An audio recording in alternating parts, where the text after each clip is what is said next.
I have come to radical clarity around this misconception regarding healing from narcissistic abuse and other emotionally immature parenting and people that I didn't understand before, and that possibly you may not understand now. And so I want to share it with you and reflect on it here in this video with you today.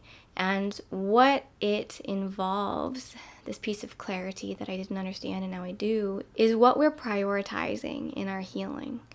What really needs healing and our attention and focus. And this realization came to me through my work as a trauma recovery coach. So I want to jump in, but first I will introduce myself to anyone who may be new here. My name is Allison. I am a certified trauma recovery coach, and I help young adults who are transitioning from a chaotic childhood into a stable adulthood, who were raised by emotionally immature parents and don't have the guidance, weren't taught how to do so, and have all these residual after effects due to that lack. By after effects, I mean not having a belief in themselves and the ability to be a stable adult, and feeling a lot of shame for that feeling like they don't know how and it's not possible for them to be a stable adult. So, introduction being said, what I have come to realize through my work with my clients is that they will come to me and say, I'm feeling a lot of anxiety, a lot of anger, a lot of apathy, and I don't know why.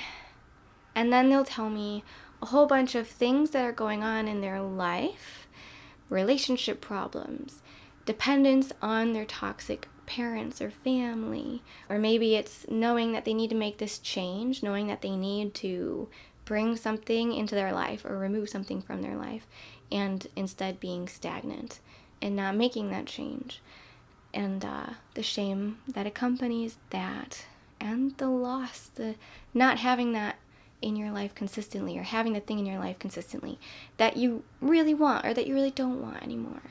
So it's kind of vague, but clients will come and they'll say, I'm feeling this way, this is what's going on in my life, and then they'll say, I think that I need to do this to feel better.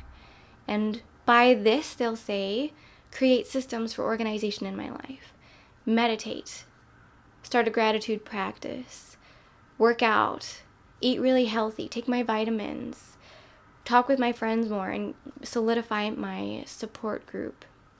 Maybe cut out this family member, or maybe go to therapy with this toxic person. A whole variety of things. And I understand that. I think that I've preached on this channel to drink a lot of water and do your exercise and all the other things that proactively support us feeling taken care of, so that if anything happens, we have a foundation of wellness underneath us to support us. However, I believe, from an outside perspective looking in, and from my own personal experience, looking back in hindsight, that the solution that my clients are bringing to the table of this extra self-care is not the most direct, tangible solution to the symptoms that they are experiencing of feeling certain ways, either anxious, agitated, apathetic, or something else, and the issues that they're experiencing in their life, in their relationships, in their work, in their self-care, in their ability to manage their day-to-day life. And so that brings me to this big revelation that I discovered. I'm calling these feelings and issues symptoms of the root problem, which is an unmet need. Everything that we feel is the result of a need of ours being either met or unmet. So good feelings that we feel are a need being met. Bad feelings, good and bad relatively, are a result of a need not being met. In many cases that I work with clients, needs of theirs that aren't being met include living in a household that doesn't feel safe to them, being in a relationship, romantic or friendship or familial otherwise, that doesn't feel safe, that doesn't allow them freedom to grow, to be themselves, to feel special and unique and seen and heard and loved. That doesn't allow them to contribute to the other person's and the work's or the community's sense of growth and safety and freedom. So safety in our home, safety in our relationships, financial safety is another big need that I see people struggling with, but not seeing as the thing that they need to zero in on and focus on and make changes in order to feel safe and relieve some of these symptoms of relationship issues or feeling anxious or agitated or apathetic. So home, relationships, finance, health issues can be another core issue. You guys know that my health has taken a hit recently. Maybe you don't know.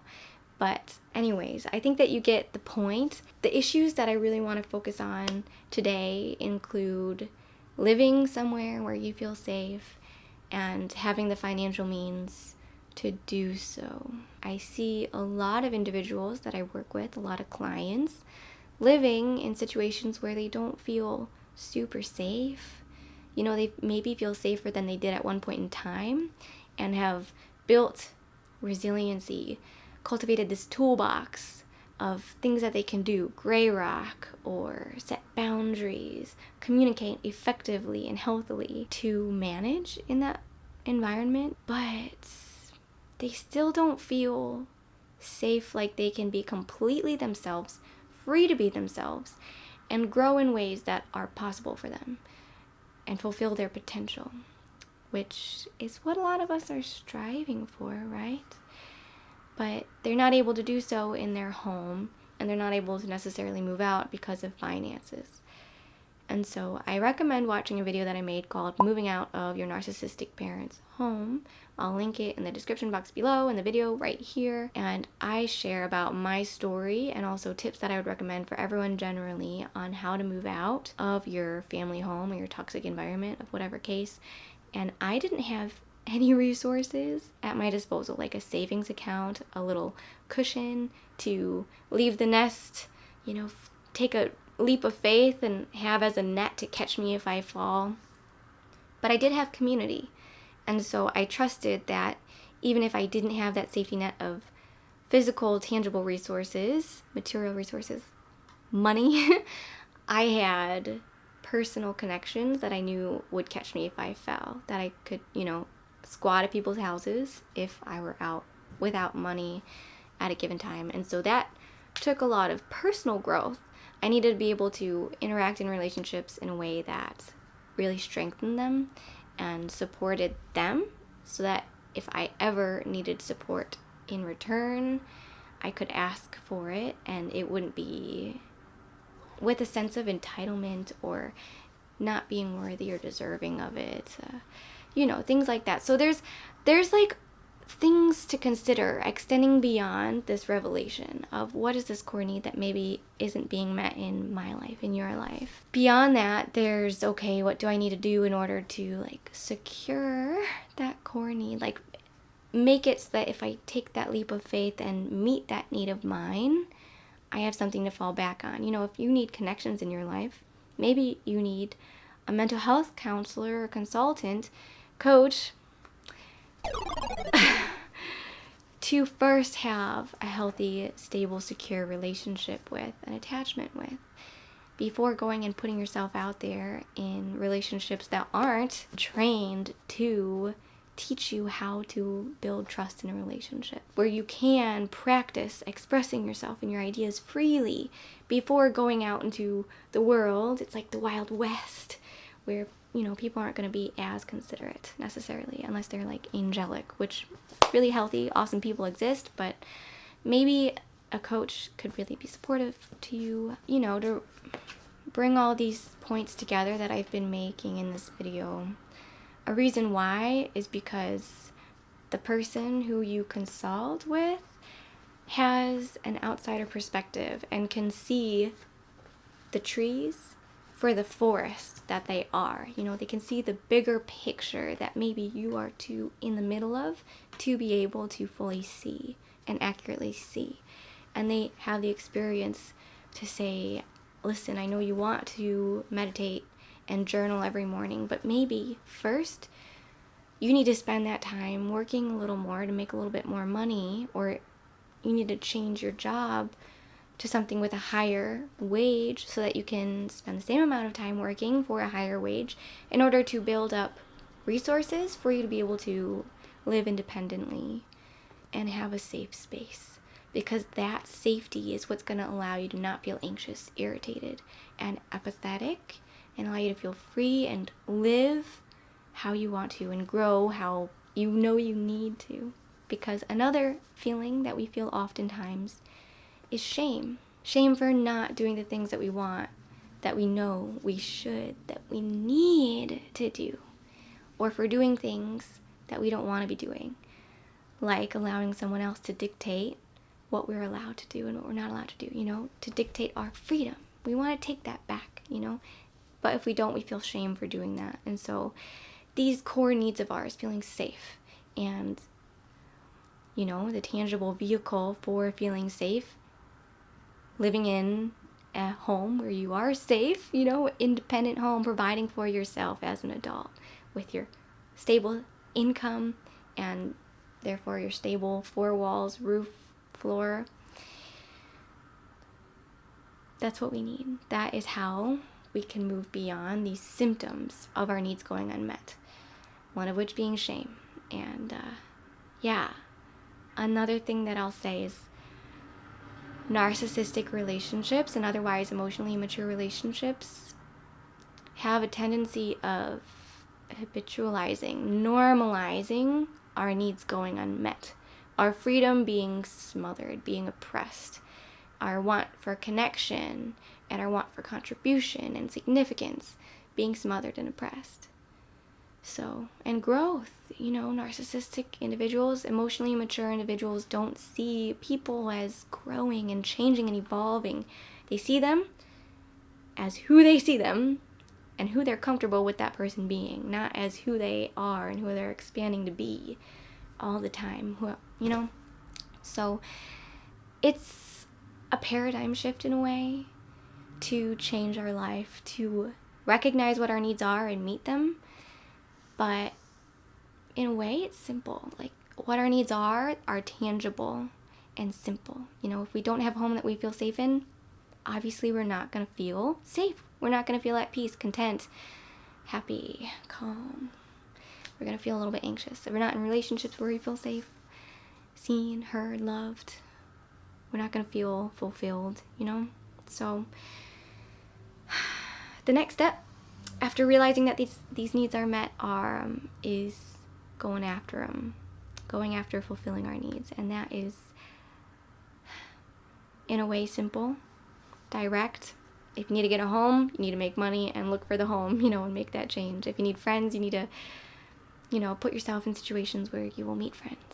And anyways, that is direct and simple in a way too, but lighting the fire and actually going after that can be difficult. Lighting the fire, that was kind of vague, but maybe you know what I mean. It can be difficult and challenging. However, you can do it. So I'll touch on that more in a video to come. But for now, I hope that this video gave you guys something to reflect on. Maybe some insight into why you're feeling stagnant in some issues that you're experiencing in your life or some feelings that you're feeling. Please know, I'm not talking about one client in particular. If you're a client of mine and you're watching, not at all. I'm talking about like almost all of my clients. And I'm talking about myself as well, and probably everyone who's watching can relate. So don't feel alone, at the very least. Even if you don't go about figuring out what your need is and fulfilling it, at least know that you're not alone in having these unmet needs and feeling it a little bit, what's the word? Just challenged. Like there's obstacles in your way of fulfilling them, But, also feel some hope, because I believe in you, your ability to fulfill this need of yours. If not today, if not tomorrow, then one day you can do it. And Pharaoh believes in you too. So I'm going to get going. I have a need of financial stability that I am really working on right now, and so I'm going to get to work and I will catch you guys in my next video. Subscribe to stay tuned for when that is released. My goal is to release new videos every 3 days. However, sometimes it may be a sneaky 4 days. So if you subscribe, hit the bell notification, you'll get notified whenever that is, whenever I do release new videos. Press the like if you liked this video, and yeah, that's all I have to say. I'll see you soon. Peace out.